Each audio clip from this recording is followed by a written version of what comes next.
Ah, fucking hell.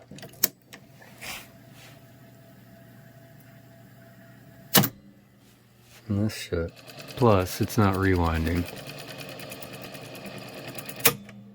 And fast forwarding, it goes for a bit and then it stops.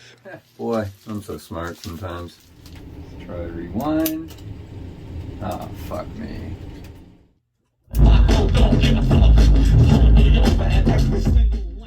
Look what I found. Such a pain in the butt, man. Oh my god. Turn it on. Press play. Nothing. Oh god, it's such a pain.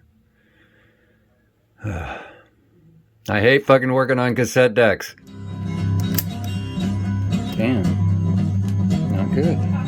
God damn it, I didn't get the fucking belt on the motor spindle. Jesus! Oh god, I'm such a bonehead. It's like... Hey, Lancaster Hi-Fi here.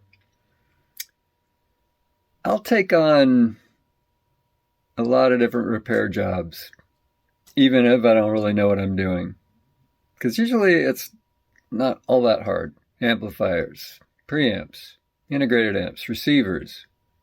Although, maybe not the radio part of them. Anything without a friggin' microcontroller. And even, you know, stuff with a microcontroller as long as the microcontroller's not fried.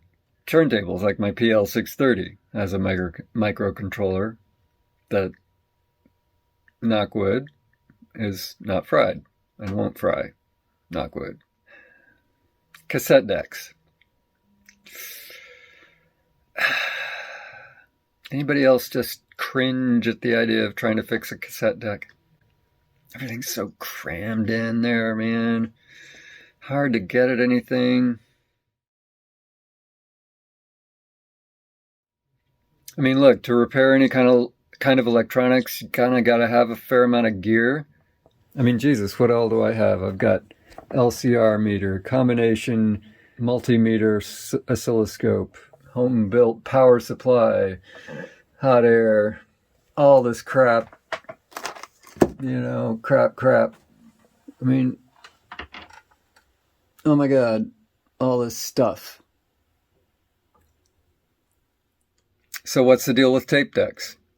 So other than everything's just crammed in and it's a friggin' nightmare to get at it, other than belts that have turned into nasty tarry goo that gets all over everything and is just friggin' nightmare to get off, other than, you know, plastic pieces that break and just really can't be replaced or repaired, there's the calibration tapes. I mean, in order to adjust the heads and a lot of other stuff, you got to have tapes with signals on them, calibrated, you know, I mean, really precise tapes. So, for example, that you can adjust the playhead so that you actually get true stereo and not one channel weighted more than the other. I got a bunch of tape decks out there, and I think there's like one dual deck that has one of the players on it that seems to actually play the channels equally. All the rest are out of balance. And the same goes for the one I'm about to show you. So I did recently pick up another tape deck. You'd think I'd know better by now. But it's a beauty, man. It's a beauty. It's a Pioneer. Pioneer CT-F7272. And it's got analog meters. I'm a sucker for analog meters. It even has metal keys. I polished these. These were really dingy when I got it. And they polished up, shiny, beautiful. I mean, not perfect, mind you, but pretty. The faceplate polished up really nicely. And then there's those meters, those analog meters. Ugh. It seemed to sound fine when I tested it out. And then I get it home, I try one tape, and it eats it.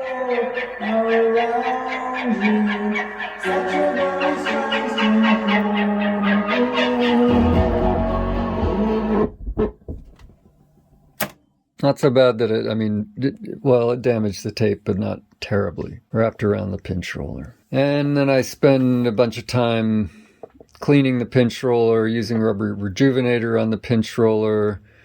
Not totally sure that was advisable, but I did it anyway. Cleaning the capstan, the roller, the heads with isopropanol. And at first it seemed that had done the trick. It seemed to play nicely. And then after a little bit, after not long at all, it just started to, well, I guess the technical term is there was a lot of wow and flutter. I'm not sure which is which or if they're distinguishable, but basically speed variation. You should not have speed variation, and there was detectable, noticeable speed variation. Not good. So the service manual does actually have a section on wow and flutter. What to do about speed variations. It does include cleaning the capstan, making sure that the pinch roller is good, making sure that the pinch roller pressure is good, as would be adjusted by adjusting the tension on this spring right here. Into play and then push the key. All right, so here's another thing that I should have. Some kind of tension meter. Something to measure how many hundreds of grams it's pushing against that capstan with.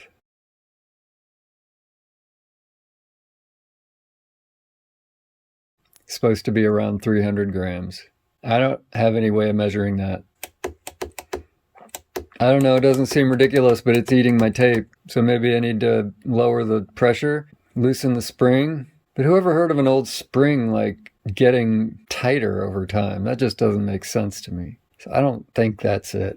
I think it's more likely one of the other things. Well, okay, so it says, well, what if the belt is messed up? The main belt here that runs this idler wheel. Now that belt's been replaced. That belt and this belt have been replaced. Yeah, gotta get in there, clean everything up, make sure the rubber's good. And if not, replace those tires. So great. How do I do that? So, service manual says that removing 7 screws will allow me to lift this out of here. Where are those screws? 2 there, and then 3 on the front. This one, and this one. All right, screws are removed. Well, check that out. What with slack in some wires, but not a couple of them. But a couple wires over here just hardly had any slack, but I was able to pick the whole thing up and rotate it like this so that I can get to the underside of it. And that's really what I wanted to be able to do. I spent some time cleaning out the inner workings down here. So now I'm dealing with lights. These are regular incandescents. The supply is supposed to be 26 volts, 30 milliamps.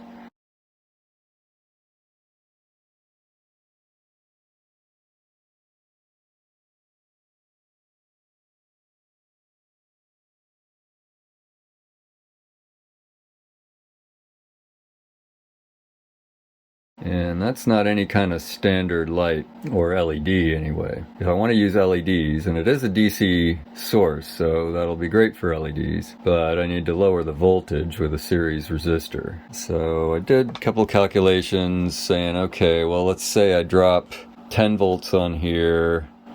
That leaves me 16 volts. Say I use 5 milliamps. 2 milliamps would be 8K. 5 milliamps would be like 3K. So I shot for the middle. 4.7K. So I've got a chrome tape in there. This is the chrome indicator light that I've got hooked here, and it does light. I measured the voltage across the LED and it's only like 4 or 5 volts, but it's plenty bright. I tested it behind the faceplate and it's plenty bright. Obviously these LEDs are designed to be much brighter than they need to be for this particular application. On the diode meter here, they only register like 2.8 volts and they're barely lit up at that, but they are lit up. So while the spec for the LEDs themselves, say 9 to 12 volts, you've got quite a bit more leeway than that. And in general, I've used these in 8 volt AC applications and they've been just great. So this should be fine. I just used 4.7K because that's a value that I have a bunch of, or at least I ordered a bunch of those. Still got several. So what I'm going to need to do is get into the circuit board back there and replace the 33 ohm series resistor with the 4.7K resistor. Now, you might have noticed my voice is a little deeper than usual, and I've managed to come down with a bit of a cold. If anything, though, my voice sounds boomier than usual, perhaps, though, a little bit nasally. Here's an issue that I think I might fix before anything else, which is this rotting foam behind the meters, and which I will replace with neoprene. Looks like it should be pretty simple, just scrape out that old rotting foam and put in the neoprene. If you've ever wondered what the best way to get that old crap off is, I found that a little 90% isopropanol dab behind there allows it to be peeled off without having to scrape much. I just got it started there with the 5-in-1 tool, and now I'll use the jeweler's pliers there to pull it off. With luck, it'll all come off in one piece. So there's one of the resistors that I'm going to have to change. That's a 33 ohm. And then you can see standing up there is another 33 ohm. Those are big resistors built to dissipate a fair amount of heat. So before venturing to do such a thing and replace that with, say, a 1/2 watt resistor, you want to actually run the numbers. Make sure you're not doing something really stupid. With the 4.7K resistor in series with the diode, I measured about 4 or 5 volts across the diode. So let's just say 21 volts now across the resistor. The power is voltage times current, or voltage squared divided by resistance. 21 volts squared over 4,700 ohms gives me about 90 milliwatts. So I could get by with a 1/4 watt resistor even, but 1/2 watt resistor is just fine. Still takes a little bit of confidence in those, just like, okay, math works, let's do it. Replace a hunkin' resistor like that with a small one, low power one. That's part of the idea, right? Is that LEDs dissipate a lot less heat than incandescents. So, yeah, there we go. Okay, I've replaced both of the resistors. Now comes a question and another task. So first of all, while I've got this board detached, I should go ahead and use some deoxit, get it into there, work these switches a bunch, just to forestall any issues that might happen or be waiting to happen due to oxidation of those switches. The question is how exactly to go about replacing these light bulbs. Right now, they're attached via wire-wound connections on these square posts. I've talked in a previous video about how those connections are very strong and very good. They have a lot of mechanical strength and they have very good electrical connection. I am loath to try to detach those, and I don't have a wire winder in order to make new connections on those posts with the diodes. Plus, the wires for the diodes are much finer. What I'm inclined to do then is to cut these wires not off of the posts, leave those connections intact, and splice the new wires into the old wires with mechanically strong loop connections, plus heat shrink tubing. I could just, detach these wires and solder the new wires onto the old posts or something like that. But those connections wouldn't have the same mechanical strength that the old ones do. And given that this machine was engineered with those strong mechanical connections, I don't want to just do without those just based on nothing. Now, regarding another question of how exactly to go about treating these switches with deoxit. I've taken these apart before, but it's awfully hard to remember exactly what's going on in there. But these plastic dealies down here, I think that's where the actual electric connections are made. You see that thing sliding back and forth. And this part up here is simply a mechanical lever. You can actually see right here that that's just a lever arm there. I don't think putting deoxit along these is going to get anything done. I think I need to put it in down here. It looks like the spot I identified on the side there that's sliding is the same piece that you can see moving back and forth in here. So I think if I get the deoxit down there, right at the board, you know, sort of squirt it between the board and that white plastic, that ought to do me. The new LEDs have a smaller diameter than the old bulbs. It's pretty apparent. It's not a huge difference though. I'd rather not use adhesive. I could use adhesive, but I'd rather not if I don't need to. What I'm thinking is put some heat shrink tubing around that, and that might bulk it up enough to fit snugly without adhesive. Okay, I ended up putting 2 layers of heat shrink tubing right around the base of the LED. Got this one in pretty well. Just need to work on this one. Well, I'm getting this all back together. Getting that plate back on was tough. Took some fiddling, and to get the faceplate on back flush with the new neoprene required some more compression than it did before. But before I put it back in the wood case, I did put some deoxit in these pots, and I'm going to work those a bunch of times to make sure those don't give me any trouble. Alright, I've put a cassette in there to test the functions before I put it back together. Okay, so that's a chrome tape, and the light's lit. That's good. And we see the lights here. I'm going to check fast forward.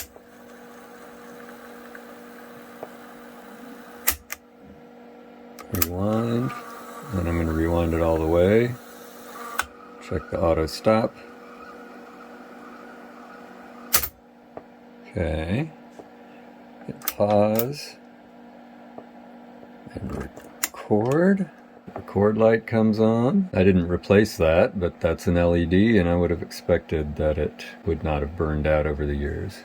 Let's check that the Dolby light comes on. Indeed it does.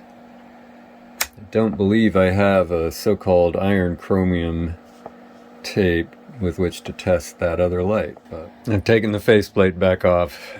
This might be ill-advised, but it's going to bug the hell out of me, and I want to see if I can fix this. That the level's not the same on both, so it would appear that the head needs to be adjusted, and that's the screw right there to do it. This is supposed to be done with a test cassette. I don't have one, but I do have this old pre-recorded, should be pretty much mono, and that's important because I want the 2 channels to be the same. I'm going to start playing. I don't need to listen, but I want to get the levels to which the needle goes to be the same. So you can see that the right channel goes significantly higher than the left. Okay, I think I've gotten it pretty close. Finally, I'm going to have to put a bit of some kind of thread locker on the adjustment screw there to keep it in place. I think I'll use a little nail polish, just a dab there. Alright, all back together and time to listen. Alright, let's check it out. Not sure, I may need to try that adjustment again while I'm actually listening to make sure I didn't make it worse.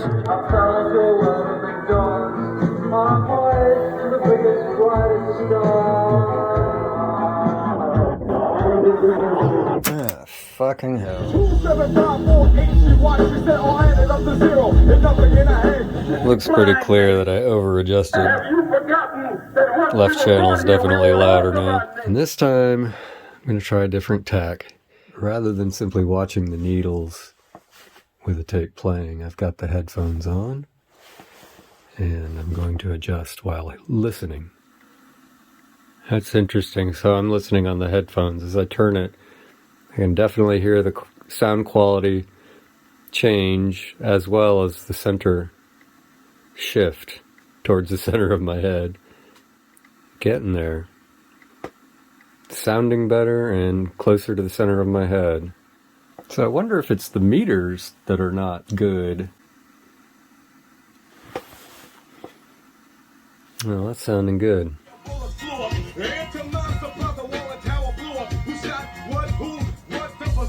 Into my rescue, it was the S1W. Man, this thing's killing me.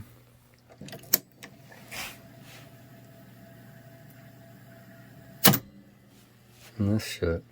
When I get this lights dim and it goes gee. Plus, it's not rewinding.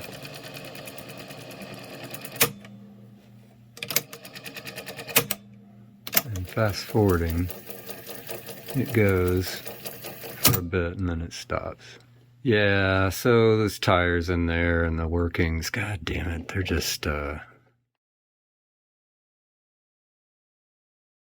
When last we saw this cassette deck, I was frustrated because I'd done a lot of work inside, but I couldn't get it to work consistently. It worked for a bit and then it stopped working. It seems most likely that the problem lies with the various tires on the mechanism inside. Even though I had cleaned those and treated them with rubber rejuvenator, they were still old and kind of cracked and just not doing what they should. Through the magic of video editing, you have not experienced the week or so that it has taken me to get these parts in the mail. These parts being the kit, or the tire kit, the tire and belt kit for this cassette deck. I have not yet opened it. I'm a little bit excited to open it to see what's inside, so check it out with me here. Oh, a tear-off strip here that I just didn't notice. Boy, I'm so smart sometimes. All right, inside we find some paper. Sure that's it. All right. So we find some belts. Belt number 1, belt number 2, belt number 3, belt number 5, belt number 6, 7, and 8. And by belt, it appears they mean tire. Belt number 5, looks like we've got some, looks like a bit of adhesive there, and a cotton swab, aka Q-tip, for those of us who are American. The instructions here will be explanatory. Let's see, www.beltkits.com or www.wjoe.com. So we've got step-by-step instructions, numbers 1 through 21, and it begins with remove cover. This is very handy because the service manual has some exploded diagrams in it, but it doesn't really tell you exactly how to get the thing apart and what you need to get apart in order to get to certain parts in that mechanism, which, as I've shown you, or and in all tape decks, parts are just all crammed in there behind here. So always a little perplexed about how to get into and deal with and fix cassette decks because they're all different and they're all difficult to get to, all the parts for the mechanism. So this is pretty cool. I am hopeful that these instructions will be accurate and make it relatively easy for me to fix this tape deck, which wouldn't that be exciting? I mean, I'm pretty excited. It sounds really good when it plays. Just need it to play reliably.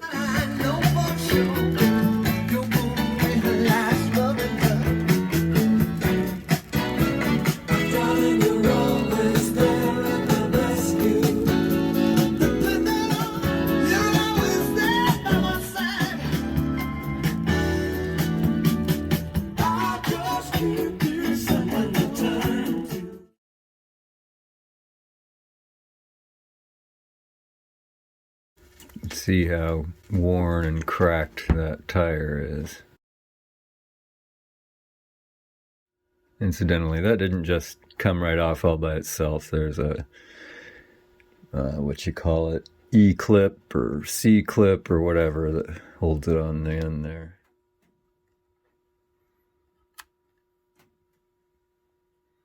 Old tire on the left, new tire on the right. I believe this is the majorly problematic tire.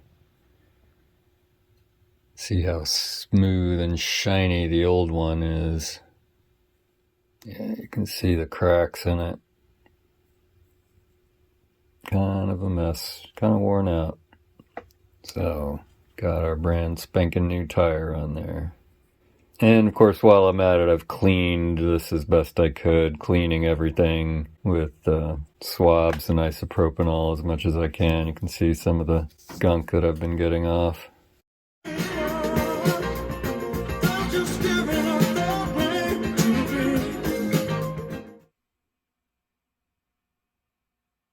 Crappity crap crap. There's a little plastic washer that I'm not supposed to lose. I was cleaning it with a swab while holding it with the tweezers and it went pa-ching. And now I can't find it, of course. Looking on the floor over here, you know, nice and clean carpet, of course. And there it is. Just had to pick some stuff up out of the carpet to find it. I've said before to a friend, if you want to get into fixing electronics, it's going to be these little pieces.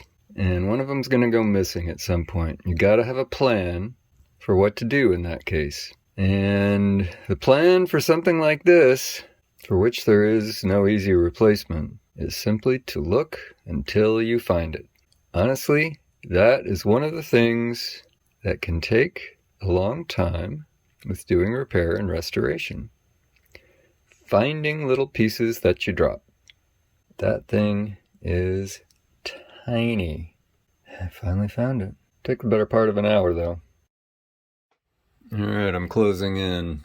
I don't have anything still to take apart here. What you see is put back together. New tires, new belt. And what I've been spending a little bit of time with is using Mother's polish on the flywheel. And in particular, trying to smooth out the surface around which the belt turns. So you can see the kind of spottiness, and that appears to be some kind of oxidation. Makes the surface a little rougher than it would be otherwise. So I wanted to get it smooth, and particularly where the belt goes. And it had some belt residue on it, some stuff that was a little difficult to get off. So I also used the Mrs. Myers to clean the whole thing. And on this particular surface here, I also used the 2000 grit sandpaper. Yeah, 2000 grit. And then buffed it some more with the microfiber towel. I think I'm also going to do another round of Mothers on this motor spindle here. I did polish it a bit, but that was just on the textured part, you see. The textured part is what rubs up against that wheel there. But the belt goes around the smooth part, and you can see quite a bit of tarnish on it. So, see what I can do with it. And I was able to get a lot of the tarnish off, not all of it. Okay, the mechanism's all back together. All the new belts and tires are installed. Even a little bit of new grease in a few places. Metal pieces polished, buffed. Time to turn it on, see if it works. Am I nervous? Yeah, put a lot of work into this so far. Gotta say, the instructions were awesome. I wouldn't want to attempt this without those instructions. They were really detailed and clear, good diagrams, so I highly recommend www.beltkits.com.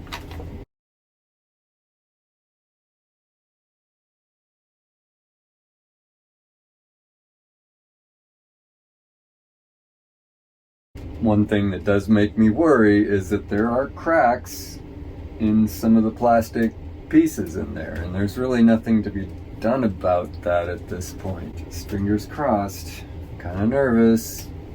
Okay, time to turn it on. Put in a tape. Plug in the headphones and press play. Okay, it's sounding good, but I am going to adjust the head again just to see whether it's in the best position right now.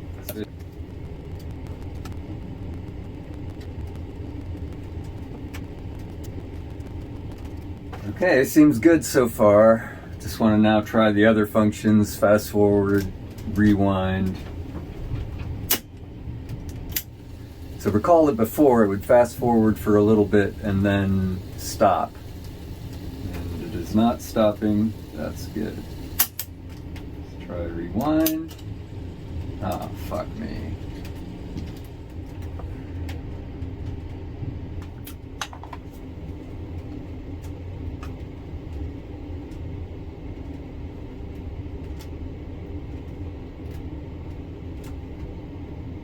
Because everything seemed to be moving. In fact, even the center of the spindle thing here was moving. It's just the take-up reel here, this plastic piece, wasn't moving. Most forward part of this is completely smooth, and it appears to be supposed to be completely smooth. And back a little ways, it is hexagonal. Yeah, to match this. So what could be happening is that this isn't on far enough or going on far enough, being held on far enough back. Let's see.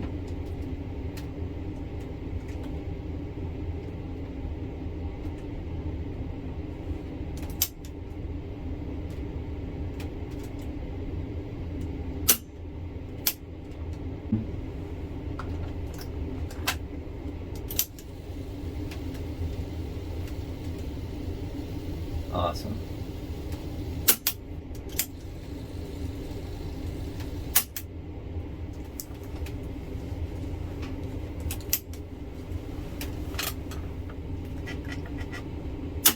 Well, all functions appear to be working normally now.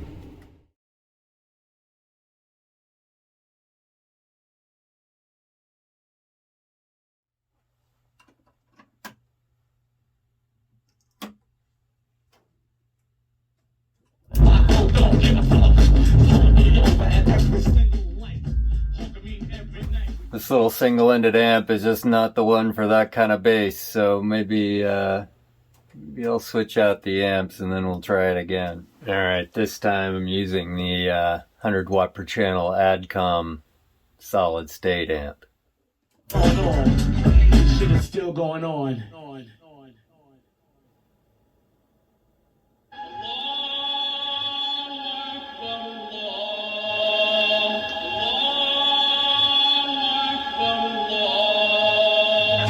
Wanna know the truth, so they flock to my roof. You know I got the grip.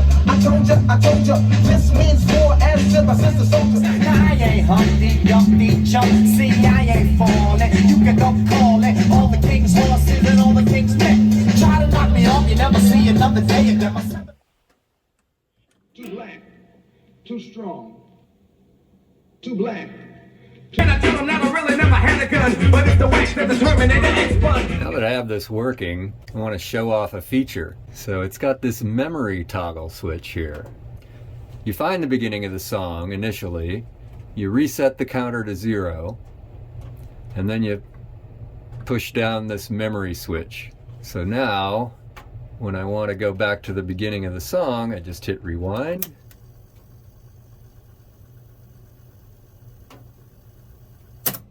And it stops when it hits zeros.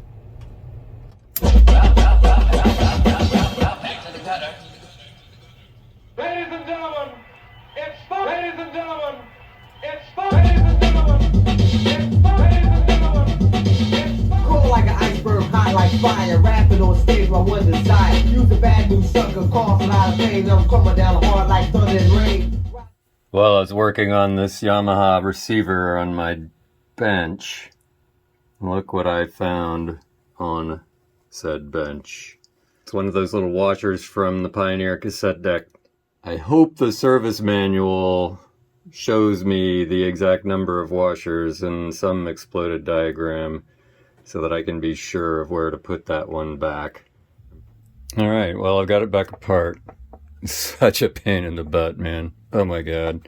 Anyway, even with the very good instructions, it's just like, the wires, everything is sort of sticking off that is not super durable, that you can't, oh my god, then there's not much room, and it's a pain. Anyway, I still don't know where it's supposed to go for sure, but now I know that it doesn't go on the flywheel because the hole is not big enough to go down that spindle. I consulted the schematics and found a place where there's supposed to be a clear washer that wasn't mentioned in the instructions, and that is, there's supposed to be one both on the top side of the idler wheel and one on the bottom.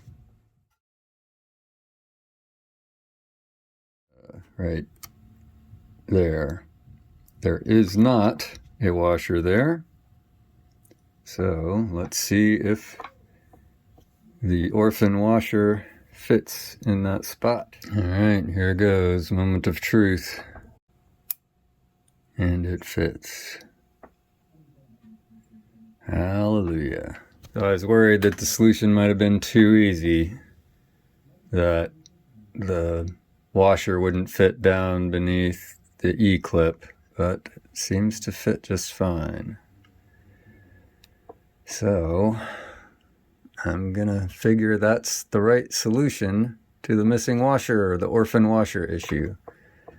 And now I just gotta put this back together, put that little clear washer back down onto that spindle, put that spindle down on there, maybe put another dab of grease on the other side of the flywheel thing to slide well on that spot, and then tilt this back over, screw it down.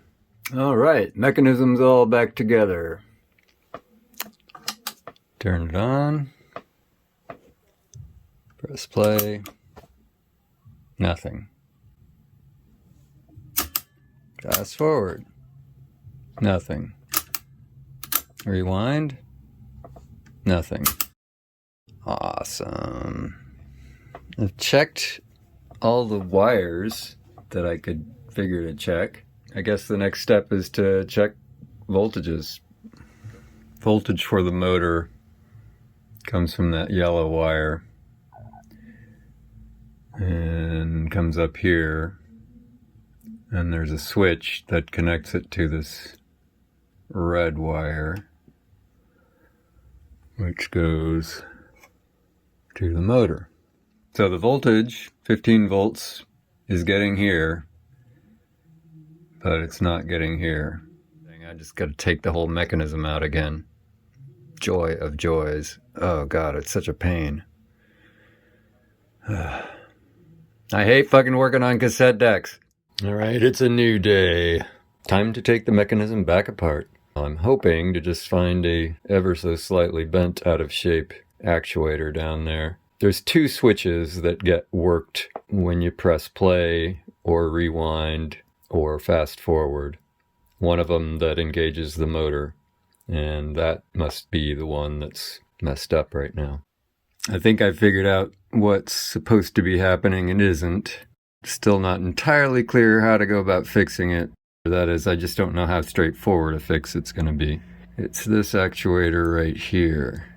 When rewind, fast forward, or play is engaged, any of those switches lifts this thing here. And when that happens, it allows this bit to come up into contact up here and close those contacts. But that's not happening. So I'll hit fast forward. The brake thing comes up, but the switch actuator does not. So watch what happens. I'll move it manually. And there we go.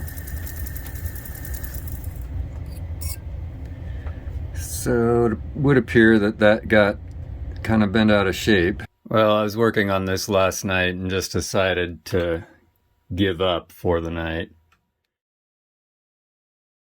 basically I was afraid of doing more harm than good, and I'm glad that I did stop, and I'm hoping that I didn't do too much harm in trying to change the bending angle or whatever of that thingy. I think the issue is that when I put that plate back on, the switch thing, I think it ended up on the wrong side of this bent over part here. Its function is not to allow the actuator there to bend in a certain direction, it's to force it to bend in a certain direction.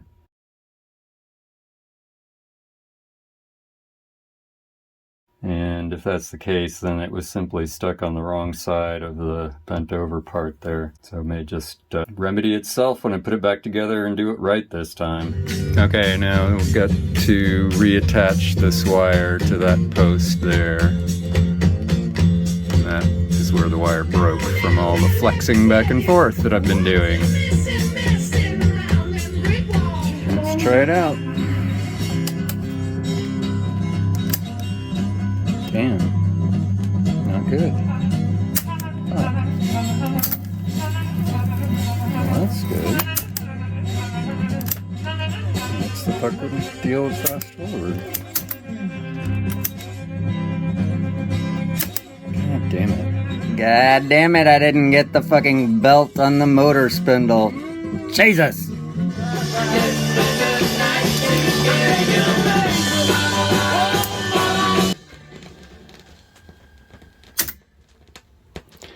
Yay! Oh god, I'm such a bonehead. It's like I keep leaving screws and things undone, so I got 2 screws in there on that plate and I forgot to do 2. I forgot to do the one here and the one down there. You just can't really see. Anyway, I'm gonna see whether this extension might allow me to get them done without taking the damn thing out again. That did work, and now I have the correct number of screws left to put in the counter here. Okay, tricky business here.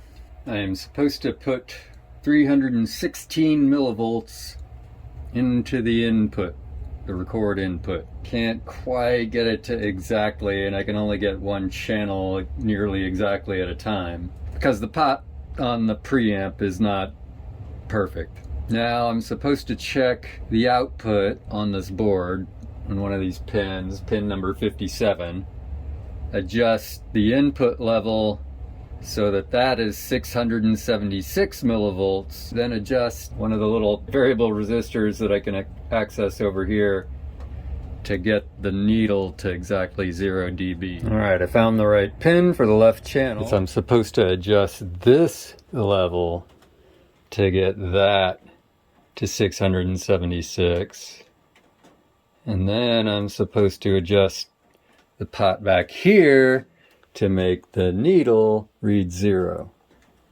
Man, okay, so see how close I can get that to 676. That's pretty close. Okay, so adjusting the screw, let's see, moves the needle. Yeah, this is a problem. I got both of the inputs at exactly 298 millivolts. And so my understanding is that looking at the outputs here on the board, I should be getting the same voltage here. In both cases, it should be slightly less than 0 dB. But as you can see, the level in the left, even according to the meter, is less than the level on the right. So I need to figure out what to do about this. Surely there's an adjustment. It's probably one that calls for a special calibration tape that I don't have. So I was trying to adjust things, levels, meters, and got really confused and a bit despondent. So I think it's important to take stock of where we are at. And by we, I mean me. Where am I at with this tape player? I've got the mechanism working and the head is reasonably adjusted. The record is weird. So the adjustment I did was basically simply to calibrate or adjust the meters. Okay, well, I can do that, and I did that. So I calibrated the meters, but that doesn't mean that the same level input got me the same level output on the board there. So essentially, the record level is asymmetric. So I'm going through the manual, trying to figure out, well, what do I adjust to fix that? And it's really unclear. There are things to set the playback level with a tape. And then there are a couple of adjustments, one for setting the recording current and the other the recording bias. And maybe those would do it, but the procedures just seem to assume that the channels are in balance somehow. Because there's no mention of setting the channels, separately, blah, blah, blah, to get them even, except the recording bias, maybe. That's just with everything turned all the way down. Anyway, I'm a little bit lost on all that. I did look online, specifically on Audio Karma, and found that one of the things suggested to solve somewhat mysterious issues between record and playback is there's this big switch running down the middle of the board, and to get some deoxit into it. Getting deoxit into that switch is easier said than done because the switch is on the bottom side of the board. The top of the board is the bottom of the board, if you get what I mean. All the components are on the underside, and it's just held on with a few screws, but I do not relish trying to move the board because the usual problem of all the friggin' wires connected to it may not allow it to be easily lifted up. I'm looking at it right now, and it seems reasonably likely that it could be tilted up this way. Before I try that, though, I want to take off the front panel and see if there's room to get at it from the front. If there is a way to get at it from the front, then it's not clear that there's going to be any better way to get at it, even if I lift the whole board up. Let's remember the good news. The good news is that I got all the belts replaced in the mechanism and got all the functions working. I'm just at this stage of, okay, how do I do the adjustments? What adjustments can I do without having the calibration tapes that I've talked about? Another option for me to think about as a way for getting around not having the calibration tapes, look at the diagrams, figure out where the output from play leaves here to go over here to the amplifier, and to clip into that point and put in a signal. And then I could adjust playback levels over here. Thing is, all the playback adjustments precede the record adjustments in the service manual. So I'm not sure how much I'm missing out on adjustments that could potentially solve the problem that I'm seeing with record by adjusting in play. So while there is this big switch to switch back and forth between play and record, as it says in the manual, most of the amplifier circuit is upstream of that switch. That is, most of the amplification circuitry is the same for record and for playback. So if the problem lies upstream of that switch, then I really need to get at putting into something in playback, doing those playback adjustments. It's possible I could also do them with record. It isn't clear. It doesn't offer that as an option for a way to do things in the manual. So, yeah. Anyway, okay, first of all, be psyched that I'm where I am now that it works. Second, figure out how to get some deoxit into that switch and work it. So I think this might work. See, I've managed to get the nozzle for the deoxit down into that switch there. Now I'll just work the record over and over again. It's in play by default, so pushing the record button, not even having to push the play button at the same time, pushing the record button moves the switch back and forth. And third, figure out how to do the playback adjustments by putting in a signal upstream of the amplifier. So the idea of feeding in an external signal intercepting somewhere in the playback, on the way from the recording head to the amplifier board, it's just not working. Well, I'm going to check and see again how good it sounds on the big system out in the test rig.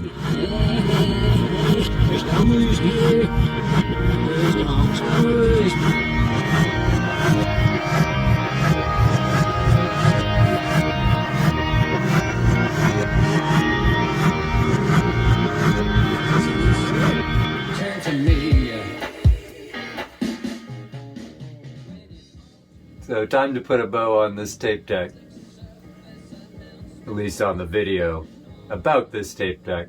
I've tried a number of adjustments. In terms of electronic adjustments, I really only managed to adjust the calibration of the meters. Everything else I probably did nothing or maybe even made things worse. So I looked into the price of a new calibration tape from GenLab. That'll run you $85 per tape, and there are two, and $77 shipping and handling. Yeah, so that's a little disappointing because I would have liked to just really get this tape deck tip-top shape. I'm still pretty pleased with the deck. I think I will still do some beautification of it, probably re-veneer it, because I think it could use it. I hope you found the video entertaining and or informative, and I hope you'll tune in again to my channel. And I really hope you'll hit that subscribe button, because it sure would help me out. Please. You have a great day, a great week, a great month, until I talk to you again. Bye-bye.